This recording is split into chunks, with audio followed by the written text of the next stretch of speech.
Brought to you by Agilus Diagnostics. Health test की बात आती है तो मैं भरोसा करता हूँ India's largest diagnostics company Agilus diagnostics. खुद को टेस्ट करते रहो। जिस तरह की बात आपने कही वो अक्सर हमने राहुल गांधी को कहते हुए सुना है कि दो फोर्सेस हैं देश में, या फिर न्याय की बात आप लगातार कर रहे हैं। युवा न्याय की उन्होंने बात की, महिला न्याय की लोकसभा के चुनाव के दौरान बात की। आपको राहुल गांधी में क्या पसंद आया और राहुल गांधी को आप में क्या पसंद आया, ये बताइए। बड़ा कठिन सवाल है। देखिए, मुझे क्या पसंद आया उनमें ये तो मैं फिर भी बता सकता हूँ, उनको मेरे में क्या पसंद आया ये तो आपको उनसे पूछना पड़ेगा।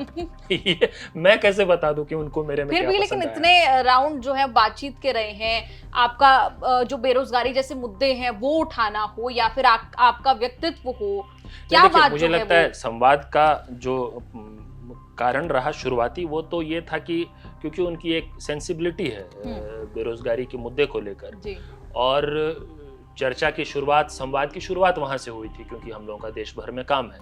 और मैंने एक और इंटरव्यू में आपके चैनल पे ही ये बताया था एक बार कि ऐसा नहीं है कि सिर्फ कांग्रेस पार्टी या सिर्फ राहुल गांधी संवाद में थे, कई पार्टियों के कई लोग संवाद में थे, लेकिन उस संवाद की प्रक्रिया में आप डिस्कवर करने लग जाते हैं इंडिविजुअल को। हो सकता है कि आप मुझसे बात तो एक इंटरव्यू के लिए कर रहे हैं, लेकिन जब बातचीत होते होते आप नई चीजें डिस्कवर करते हैं जो आप अनुपम के बारे में पहले नहीं जान रहे होते हैं। तो क्या राहुल गांधी ने आप में डिस्कवर किया? नहीं, राहुल गांधी जी ने क्या डिस्कवर किया मैं इस पे नहीं जाऊंगा क्योंकि ये मेरा फील्ड नहीं है, उनका फील्ड है। ये आपको उनसे पूछना चाहिए जब भी मौका मिले, जिस ढंग से भी मिले। लेकिन मुझे जो समझ में आया मैं ये जरूर बता सकता हूँ। देखिए, मुझे जो जितनी भी बातचीत उनसे हुई है अब तक, उसमें मुझे एक तो ये लगा कि वो जिसको बेसिक इंटेलिजेंस कहते हैं वो बहुत हाई है उनका। समझते हैं वो कि ये सिस्टम कैसे चल रहा है, देश कैसे चल रहा है, समाज कैसे चल रहा है।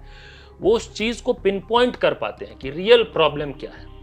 कई बार हम लोग समस्या दिख भी रहा होता है ना, तो we are unable to identify the root cause. वो उनमें गुण है। तो एक जो कहते हैं रॉ बेसिक इंटेलिजेंस, एक तो चीज वो है जो मैंने डिस्कवर किया। दूसरा जो मैंने डिस्कवर किया वो ये मॉरल कंपास, जो मैंने अभी आपके पिछले सवाल के जवाब में भी कहा कि जिस नैतिक बल से मैं आकर्षित हुआ, तो वो बहुत उदाहरण आप देना चाहेंगे मॉरल? मैं उदाहरण देता हूं। मैं जैसे मुझे जानकारी है कि कई आप वीडियोस देख रहे होंगे राहुल गांधी जी की, जिसमें वो कभी मजदूरों से इंटरेक्ट कर रहे हैं, कभी रेलवे के गैंगमैन से इंटरेक्ट कर रहे हैं। तो मुझे ये जानकारी है कि उनको जब स्क्रिप्ट देने की कोशिश होती है उनकी टीम के द्वारा, तो वो स्क्रिप्ट को फॉलो नहीं करते उस ढंग से, वो बातचीत करते हैं, संवाद करते हैं, ऑर्गेनिक रहता है और उसमें से निकालने की कोशिश करते हैं। अब एक तरफ हम लोग जिनके खिलाफ लड़ रहे हैं वो बिना स्क्रिप्ट के अपना हाथ भी नहीं उठाते हैं। उनके स्क्रिप्ट पे लिखा रहता है कि मोदी जी का हाथ कितना ऊपर जाएगा भाषण देते समय, ये ऐसा स्क्रिप्ट फॉलो होता है वहां पे। दूसरी तरफ एक इतना ऑर्गेनिक आदमी है जो किसी से इंटरेक्शन करने से पहले बिल्कुल उसको सही मायने में समझने के लिए शुरू से किसी मन में कोई मेंटल ब्लॉक नहीं आने देता है, आराम से बात करता है। तो ये एक चीज है। सो ही इज समवन जिसको कि आप ये नहीं कह सकते कि ये बोलने से फायदा हो जाएगा तो आप बोल दीजिए, सिर्फ भले झूठ है। मुझे ऐसा लगता है ये है मॉरल कंपास का एग्जाम्पल है। तो ये बहुत स्ट्रांग है। मतलब फिजूल की तिकड़म, फिजूल की एक्टिंग नहीं करते हैं, जो बहुत प्रेवलेंट है आज के समय में हमारी पॉलिटिक्स में। तो ये तो बहुत रेयर क्वालिटी है, आज की राजनीति में मिलती कहाँ है किसी भी स्तर पे। और तीसरी बात मुझे ये लगता है कि मॉरल कंपास के अलावा वो ये है कि उनमें सुपर ह्यूमन क्वालिटीज हैं, जो बेसिक ह्यूमन क्वालिटीज जिसको कहते हैं ना, इंसान होने के नाते आप में जो संवेदना होनी चाहिए, जो किसी कमजोर के प्रति, किसी पीड़ित के प्रति जो दर्द होना चाहिए।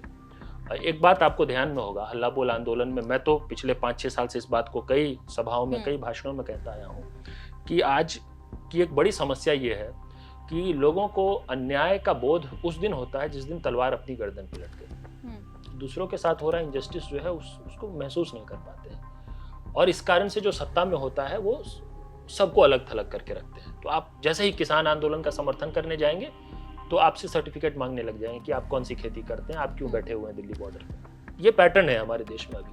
आप अग्निपथ को गलत बोले तो आपका एडमिट कार्ड मांगने लग जाएंगे कि आप कौन सी सेना भर्ती के लिए दिए हैं, आप क्यों विरोध कर रहे हैं। मतलब कि इनजस्टिस के खिलाफ बोलने के लिए भी लोकल स्टैंड आई मांगा जाता है। ये एक समस्या है। अब वो आदमी जो है, वो जो ह्यूमन क्वालिटीज कहते हैं ना, कि अब जिसके साथ अन्याय हुआ है उसको सही मायने में पूरा महसूस कर पाना, फील कर पाना, वो गुण है उनमें। तो ये हो सकता है कि मैं मानता हूं कि बहुत सारे जो क्राफ्ट चाहिए पॉलिटिक्स में, सो कॉल्ड कोट अनकोट, जिसको आज के समय में वर्च्यू मान लिया गया है, क्योंकि आप में ये लफाजी के गुण होने चाहिए, आप में ये बोल पाने की क्षमता होनी चाहिए, हो सकता है वो ना हो उनमें, लेकिन जो रियल रॉ क्वालिटीज एक अच्छे इंसान में होनी चाहिए, वो सब चीजें हैं। और मेरे लिए अट्रैक्ट होने का कारण जो है, वो मूल कारण यही था।